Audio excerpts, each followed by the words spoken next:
हर हर महादेव। अब एक बात सावधानी से सुनिएगा। शायद शिव महापुराण के माध्यम से अभी तक ये बात सामने नहीं आई, पर शिव पंचायत कथा में आ रही है। जितने आस्था चैनल पर कथा सुन रहे हो, जितने फेसबुक और यूट्यूब पर सुन रहे हो, और जितने इस छत्तीसगढ़ की पावन धरा पर बैठकर सुन रहे हो, बहुत सावधानी से सुनना। एक प्रश्न हमारे भीतर खड़ा होता है। जब हम सूर्य नारायण भगवान को अर्घ देते हैं, जल चढ़ाते हैं, तो वो जल पृथ्वी पर जब गिरता है तो उसके छींटे हमारे शरीर पर लगते हैं। क्या वो ठीक है? क्या वो श्रेष्ठ है? तो शिव महापुराण की कथा कहती है, जब हम सूर्य को अर्घ देते हैं, सूर्य को जल चढ़ाते हैं, वो पानी जब पृथ्वी पर गिरता है, उसके छींटे हमारे शरीर पर लगते हैं, तो वो श्रेष्ठता का भाव निर्मित करते हैं। वो गलत नहीं हो सकता। कारण अब वो भी समझ लीजिए।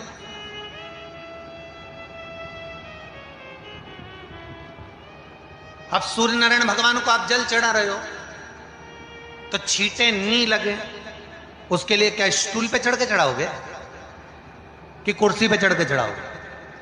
अरे बोलो तो सही। अब कई लोगों के दिमाग में यह बात भरा गई कि हम भगवान को जल चढ़ाते हैं, वो हमारे शरीर में छींटे लगते हैं, जमीन पे से पानी गिरता है, वो हमारे शरीर को छींटे लगते हैं, भगवान को अच्छा नहीं लगता होगा। कौन ने कहा? पहले तो उसको पकड़ के लड़ो।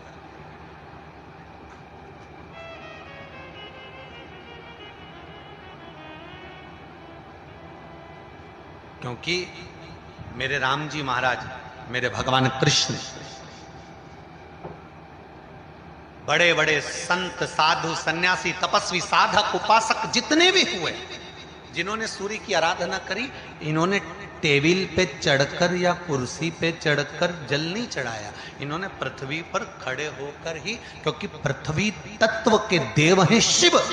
जब हम मृत्यु लोक पर खड़े होकर, पृथ्वी पर खड़े होकर भगवान शंकर का भाग पृथ्वी तत्व को धारण कर कर जल को हाथ में लेकर जब समर्पित करते हैं, और जो जल नीचे गिरता है वो शरीर पर अगर लगता है तो हमको उसका आशीर्वाद ही प्राप्त होता है, दोष नहीं लगता। पर लोगों ने इसको विपरीत कर दिया। कि कौन ने विपरीत करा? कई लोगों ने इसको विपरीत कर दिया। कौन ने विपरीत करा? तो जो दूसरे धर्म के लोग होते हैं, जिनको हिंदू धर्म से नफरत होती है और जो हिंदू धर्म की पूजन, सेवा, अर्चना को समाप्त करना चाहते हैं, वो धीरे धीरे धीरे धीरे कहने लगे कि सूर्य को जल चढ़ाओगे तो शरीर में लगेगा, शरीर में लगेगा तो दोष लगेगा। इसको कह कहकर घर घर में सूर्य को जल चढ़ाना लोगों ने बंद कर दिया कि आप जल चढ़ाएंगे तो दोष लगेगा, शरीर पे छींटा लगेगा, शरीर को ऐसा लगेगा। ये दोष नहीं है। कितनी सुंदर बात है महाराज।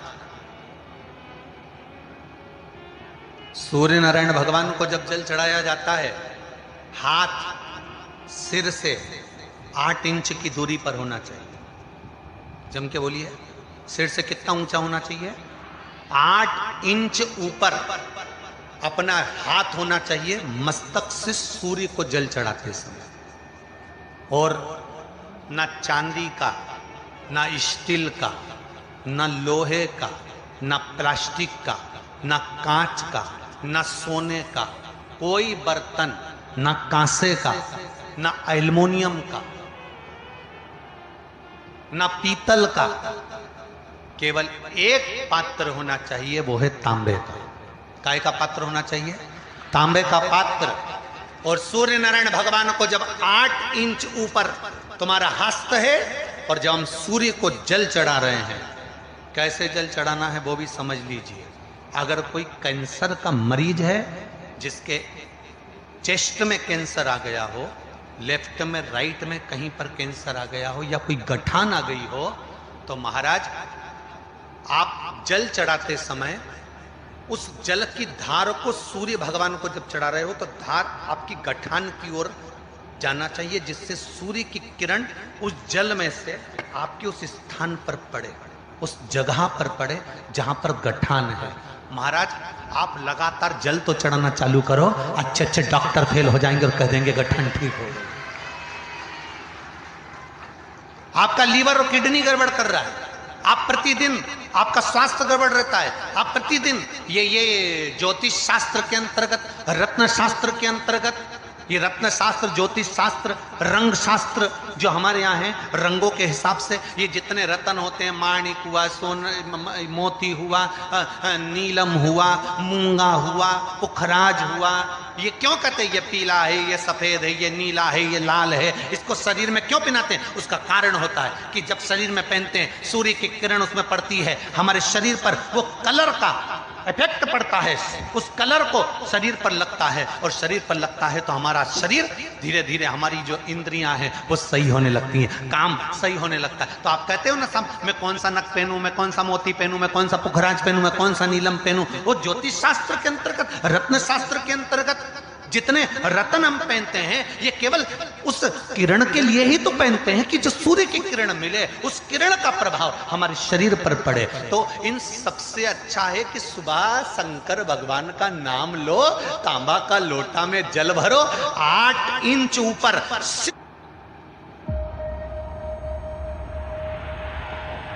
It all started from here.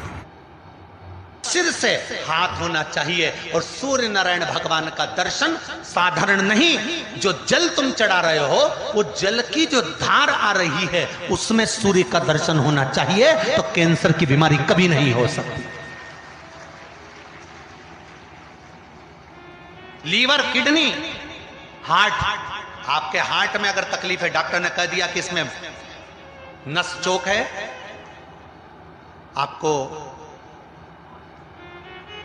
कहीं ना कहीं छल्ला डलेगा, आपको कह दिया इसमें कुछ ना कुछ प्रॉब्लम आ रही है, आप सूर्य को अर्घ देना चालू कर दो, सूर्य को जल चढ़ाना चालू कर दीजिए। आप सूर्य को जल चढ़ाओ, वो जल की जो तरंग आ रही है, वो जल जो निकल कर जा रहा है, उसकी जो किरण आपके हृदय पर, आपकी छाती पर पड़ रही है, नाड़ियों में पड़ रही है, नसों में पड़ रही है, उसका बल देखो तो सही। 1 महीना लगातार चढ़ाओ, तो 15 दिन 20 दिन कर तो देखो। क्यों राम जी महाराज जल चढ़ाते थे, क्यों भगवान कृष्ण जल चढ़ाते थे सूर्य को, क्यों दशरथ जी महाराज जल चढ़ाते थे, क्यों कश्यप ऋषि जल चढ़ाते थे सूर्य को, सारे 33 कोटि देवता, सारे ऋषिवर, साधु संत सन्यासी तपस्वी साधक उपासक सब भगवान सूर्य को अर्घ दिया करते थे। क्यों देते? किस लिए?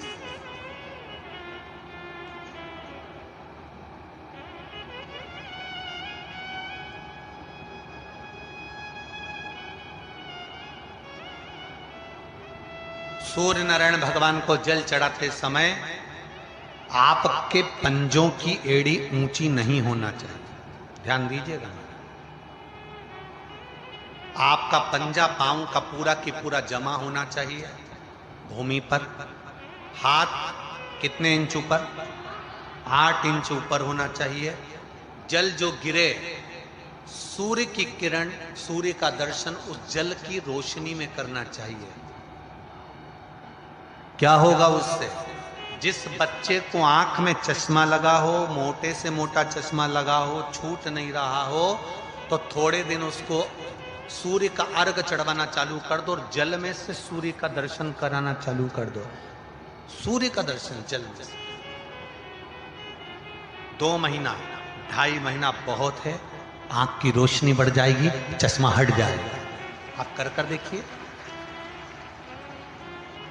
अब एक प्रश्न और खड़ा होता, सूर्य को अर्घ देने, गुरुजी पंचदेव पंचायत में सूर्य नारायण भगवान शंकर की पंचायत में हैं, सूर्य नारायण को हम फ्लैट में रहते हैं, हम फ्लैट के अंदर रहते हैं, तो हम फ्लैट में रहते हैं, हमारे यहाँ अगर छज्जा नहीं है, हमारे यहाँ जगह नहीं है, तो हम सूर्य को अर्घ कैसे दें? तो महाराज खिड़की तो होगी, अगर घर में फ्लैट में पानी ढुलेगा और आप लोग नहीं समेट सकते तो एक बाल्टी रख लो, एक पात्र रख लो, पर सूर्य नारायण भगवान को अर्घ देकर रोशनी शरीर पर पड़ना चाहिए। जिंदगी में कभी कोई बड़ी बीमारी नहीं आ सकती। कितने लोग देते हैं सूर्य को अर्घ? जरा हाथ उठाओ। बहुत बढ़िया, बहुत जोरदार। पुरुष लोग भी देते हैं ना, चाहे बच्चे से बच्चा, बच्चों के हाथ में भी 1 लोटा पानी पकड़ाओ। घर में छोटे बच्चे हो ना, उनको तांबे का लोटा दो, पानी दो, जा बाहर खड़े हो जा, एक लोटा पानी चढ़ा के। पहले दिन आप स्वयं बच्चे के साथ बाहर खड़ी हो, ओटले पर, घर के बाहर खड़ी हो, छत पे खड़ी हो या घर के बाहर खड़ी हो, और बच्चे से कह लो चढ़ाओ बेटा, देखो ऐसा हाथ 8 इंच ऊपर करिए, तांबे का लोटा लेकर पानी धीरे धीरे डोलना है, जैसे वो स्लो मोशन के सीन नहीं होते नाटक में, ये एकदम धीरे धीरे, बस नहीं तो मालूम पड़े छोरा छोरी एक साथ उंडेल के नहीं। जल चढ़ाते समय उस पानी में से सूर्य की किरण पड़ना चाहिए, सूर्य की।